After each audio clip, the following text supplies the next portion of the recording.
Yan, niluto tayo ng dyan. Isang pork powder, brown sugar, salt, white pepper, dry rub. See? Naman. Ulit. Rub. Ito na natin siya.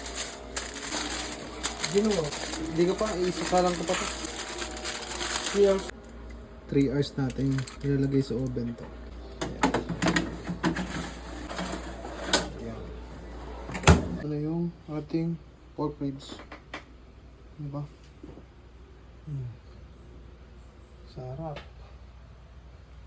Barbecue pork ribs. Sobrang lambot yung par.